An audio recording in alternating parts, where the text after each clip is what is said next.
오늘 1월 23일 토요일 말씀 묵상은 누가복음 8장 16절부터 25절까지의 말씀입니다. 오늘 본문은 예수님의 말씀과 하나님 나라의 비밀에 대한 내용을 강조하고 있습니다. 16절부터 18절은 제자들이 하나님 나라의 비밀을 아는 특권을 얻은 것과 이 비밀이 널리 공개되는 것을 말합니다.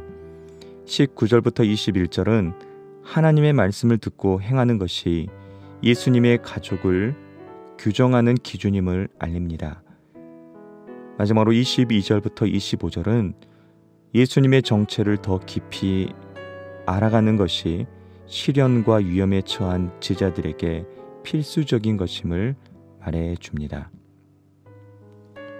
오늘의 말씀 묵상 포인트는 세 가지입니다. 첫째, 제자 어둠 속 빛의 사람들입니다. 제자들은 빛입니다. 빛이 어둠과 타협하는 법은 없습니다. 빛이 평상 아래 스스로 자신을 감추지 않는 한 그 정체가 드러나지 않는 법은 없습니다. 등경 위에 있는데도 빛이 나지 않는 것은 빛이 아니기 때문입니다. 무엇보다 그리스도의 빛 앞에서 숨을 수 있는 것은 없을 것입니다. 제자는 그 빛이 비추는 자신의 모습을 인정할 뿐 아니라 빛이신 주께 나와 빛이 되어야 합니다.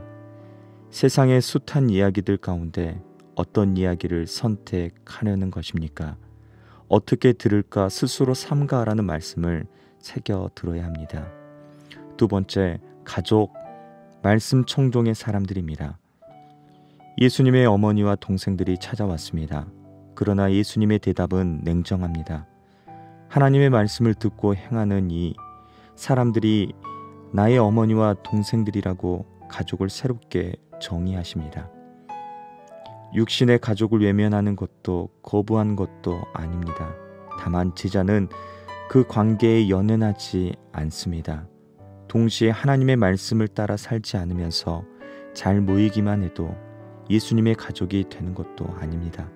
말씀 순종이 없는 가족이나 공동체의 일과 교제에서 우리를 하나로 묶으시는 주님은 소외되고 인간적인 유대감만 남게 될 뿐입니다.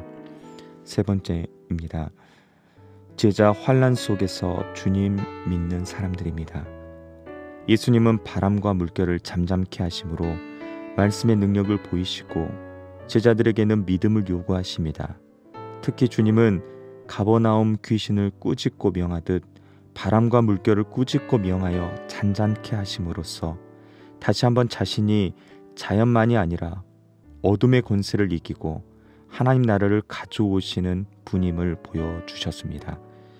그러나 바다와 물결은 예수님의 말씀에 순종하는데 정작 제자들은 말씀 자체이신 예수님과 함께하면서도 두려워하고 불안해했습니다. 예수님에 대한 온전한 알미, 제자들의 온전한 믿음의 전제 조건인 것을 보여주는 것입니다. 이제 오늘 본문의 말씀을 통해 하나님 나라의 제자들이라는 제목으로 은혜를 나누고 싶습니다. 하나님의 백성 없이 하나님의 통치가 임할 수 있을까? 그렇지 않습니다. 하나님 나라가 사람이셨던 주님을 통해 임하였듯이 그 나라는 말씀을 듣고 실천하는 사람들을 통해 임합니다. 자신의 안위보다 그 나라를 더 소중히 여기는 이들을 통해 성장합니다. 어떤 이들입니까? 첫째, 말씀을 듣는 제자들입니다. 예수님의 말씀은 등경 위의 등불처럼 그 나라를 알립니다. 예수님의 빛은 온 집안을 비추고도 남습니다. 예수님의 가르침과 사역, 십자가와 부활을 통해 그 나라는 밝히 드러날 것입니다. 그럼에도 세상살이의 염려와 돈에 대한 욕망으로 가득한 이들은 듣고 보아도 깨닫지 못할 것입니다. 두 번째, 듣고 행하는 제자들입니다. 예수님은 하나님의 말씀을 듣고 행하는 사람이 내 어머니와 동생이라고 가족을 달리 정의하십니다. 냉정하게 들리지만 육신의 가족에게 소홀히 해도 된다는 뜻일 리 없습니다. 다만 하나님 나라는 육신적인 관계를 넘어서서 전혀 다른 가치관이 작동되는 관계라는 뜻인 것입니다. 세 번째, 흔들리지 않는 제자들입니다. 거센 풍랑을 만나 허둥댈 때 예수님이 파도를 꾸짖어 잔잔케 하시고 믿음 없는 제자들을 나무라 하십니다. 예수님은 흔들리지 않는 신뢰와 변치 않는 믿음을 요구하시는 것입니다. 하나님 나라의 제자도는 급짐적이고 철저하고 가혹합니다. 꽃길이 아닌 풍랑의 길입니다. 그래도 값지게 여기며 가겠습니까? 말씀을 맺습니다.